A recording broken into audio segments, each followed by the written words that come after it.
चलो बात कर बोला रे।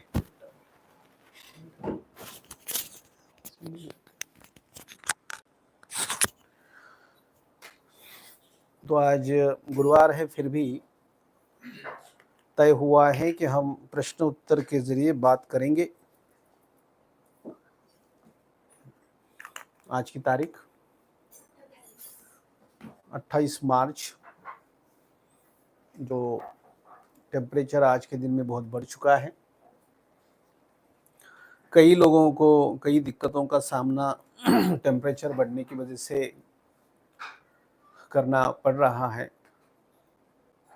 अभी यहाँ से वात पित्त ज्वर, धातुपाक, रक्तपित्त, मूत्रवाह स्रोत से रिलेटेड ज्वर और इस साल बरसात नहीं होने की वजह से, क्लेथ की उत्पत्ति कम होने की वजह से urinary system related multiple diseases और उसी का परिणाम रक्तपित्त, स्ट्रोक्स, ये बहुत कुछ देखने को मिल सकता है। तो ध्यान रहे कि हम कम से कम कटु रस का सेवन करें, फलों का सेवन करें, लिक्विड डाइट पे भर दें और भूख जो है उसका रिस्पेक्ट करें। बोलो।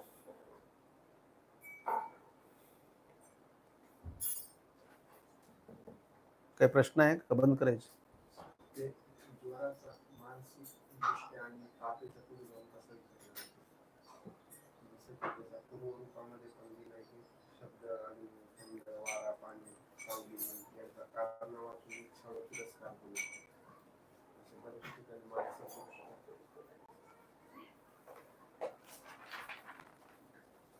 कुठे?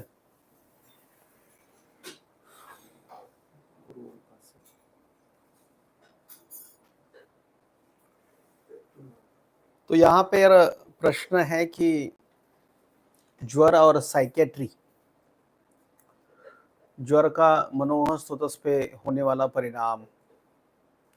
एक्चुअल ज्वर की जो टैगलाइन है उसमें मन संताप, देह संताप, ये दोनों बातें, जो पहले मन को फीवर आता है और बाद में फिर शरीर को फीवर आता है।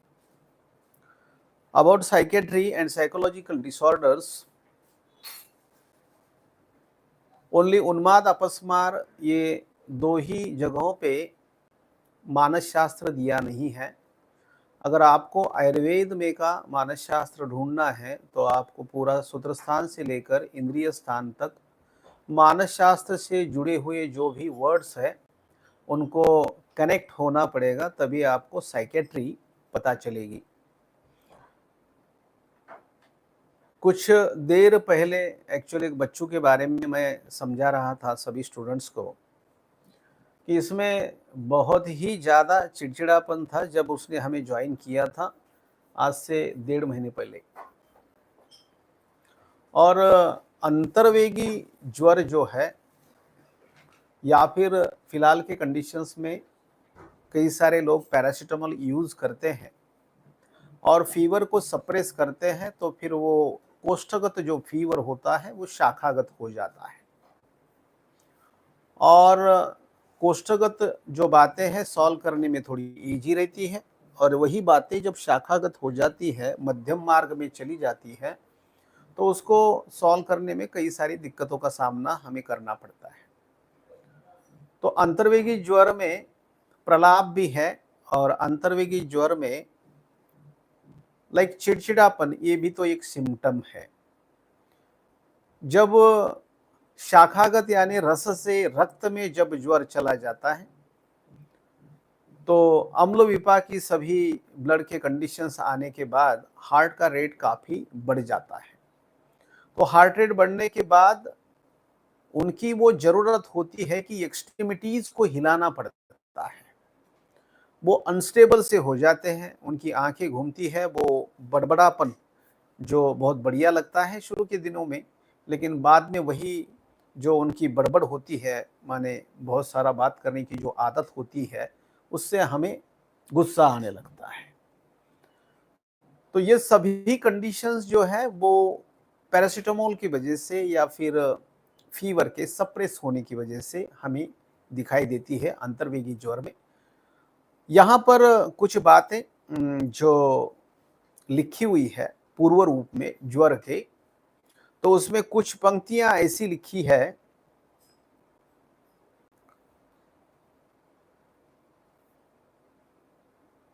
शब्द, अग्नि, ठंडी, ज्यादा हवा चलना, पानी, छाया और जो धूप है,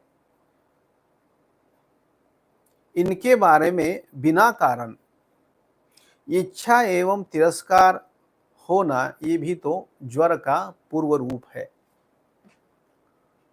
एक्चुअल जिनको ज्वर आना है उसके पहले शोथ आना, ये एक कंडीशन है। इंडाइजेशन, और इंडाइजेशन में से शोथ, जिसको हम सी रिएक्टिव प्रोटीन कहते हैं, उसका जो भी परिणाम है वो हार्ट के ऊपर या चलगुन के ऊपर, और चलगुन बनने के बाद अभिव्यक्ति ना होना, इन सब चीज़ों के बारे में कई बार बोला जाता है। आपको अगर फीवर या फिर कोई भी डिसीज या फिर साइकेट्री सीखनी है तो बच्चों का ऑब्जर्वेशन करना सीखें। जो पेडियाट्रिक ग्रुप्स होता है जिनमें बुद्धि का भेद नहीं होता है, उनमें मन की चलती है।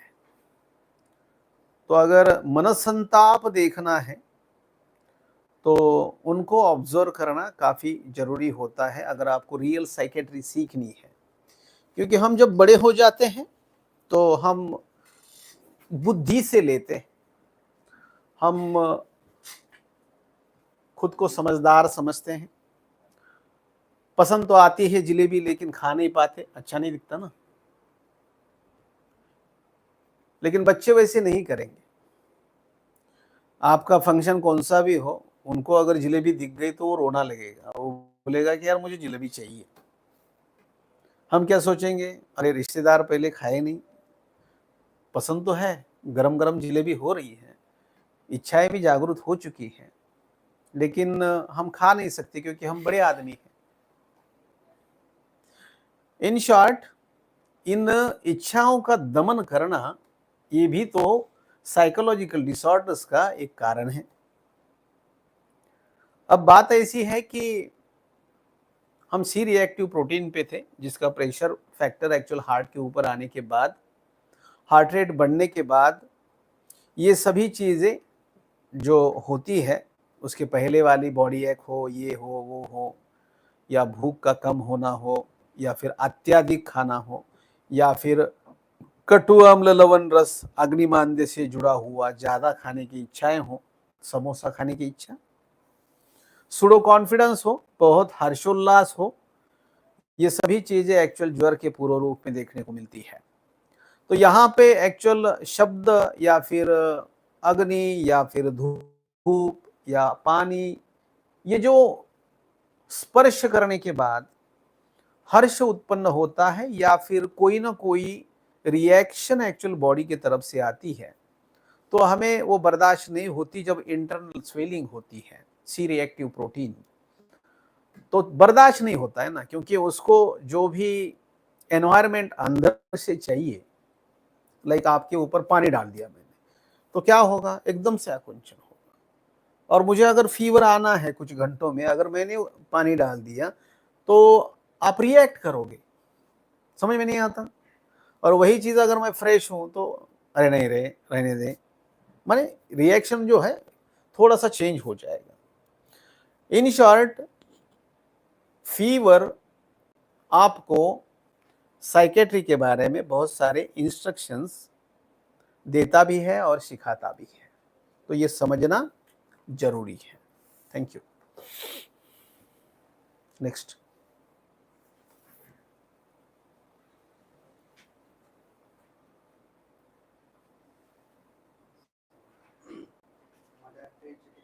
लवकर लवकर विचारा, मी पुढची 10 मिनिटंच आहे बरं का, फार क्लिअर सांगतो।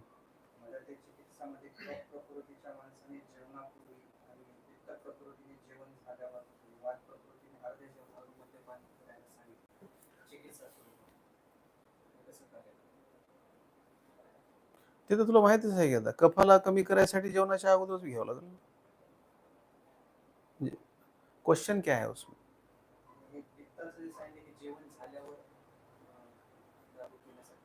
एक्चुअल क्या है, मदिरा सेवन अबाउट डिसीजेस, कफ प्रधान डिसीजेस में वो बिफोर, पित्त प्रधान में खाने के बाद, और वात प्रधान में इन बिटवीन, बराबर है ना. ये जो मदिरा है ये अलग है, हमारी रम नहीं है, पहले ये क्लियर रहे, है ना, नहीं तो फिर ओल्ड मंक, है ना, हो सकता है कंफ्यूजन, क्योंकि जिससे मद चढ़ जाए उसे मद्य कहते हैं.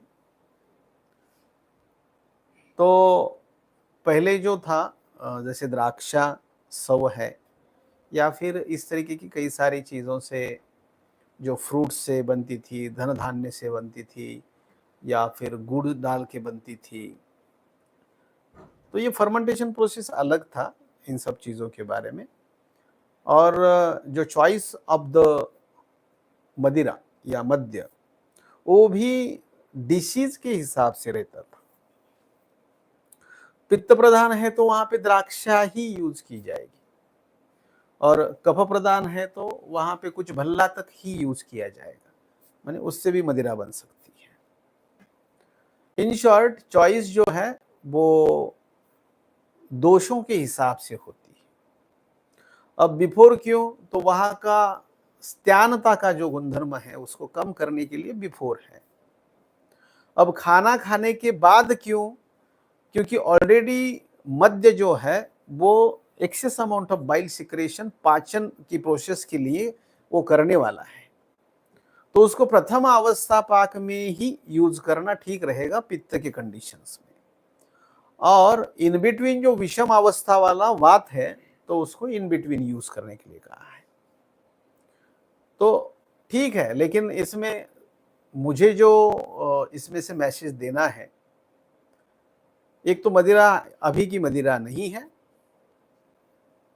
Got that, and the second one, दोषों के हिसाब से वो यूज किया जाए, द्रव्य भी और मदिरा भी.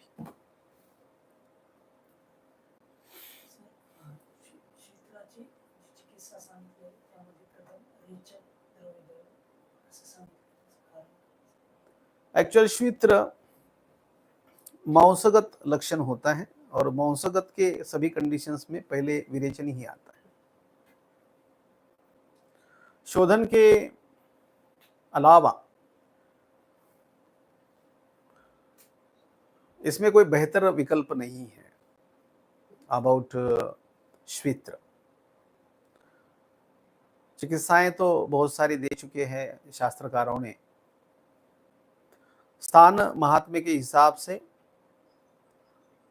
और स्रोतों में होने वाले अवरोध के हिसाब से कृमिग्न चिकित्सा,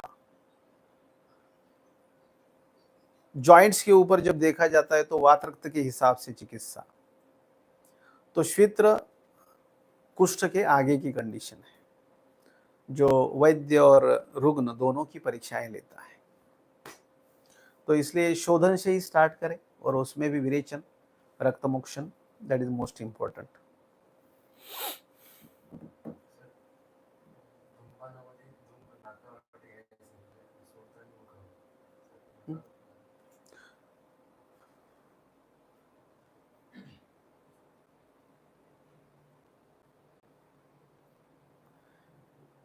नाक से खींचना है और मुंह से छोड़ना है तो उससे कफ कम होगा, इसलिए बोला है. और अगर मुंह से लेते हो तो वो अंदर चला जाता है. तू घेतलं का कधी धूप? तू पहिल्यांदा घे, हे करू नको. लगेच गेल्याबरोबर नाही नाही सरांनी आज मला सांगितलंय, आणि भविष्यातही एकदमच तू माझंच नाव उत्कर्ष देशील, सवय जरी लागली तरी सरांनी सांगितलं होतं चुट्टा मारायला, है की नाही, असलं काही करू नको.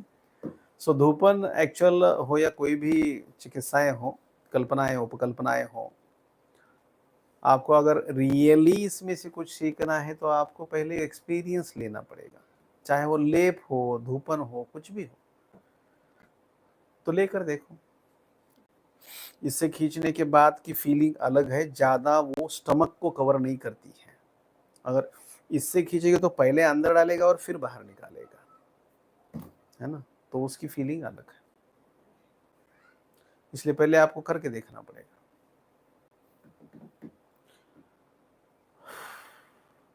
और कफ का स्रोतोरोध नाक में ज़्यादा होता है और नाक बंद होने की वजह से ही ये यहाँ की दिक्कतें आती है गले की। अगर नाक खुल जाए तो गला भी खुल जाता है, इसलिए नाक से बताया होगा, लेकिन करके देखना पड़ेगा।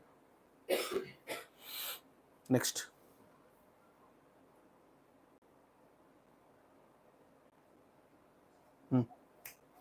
बंद कर। Thank you.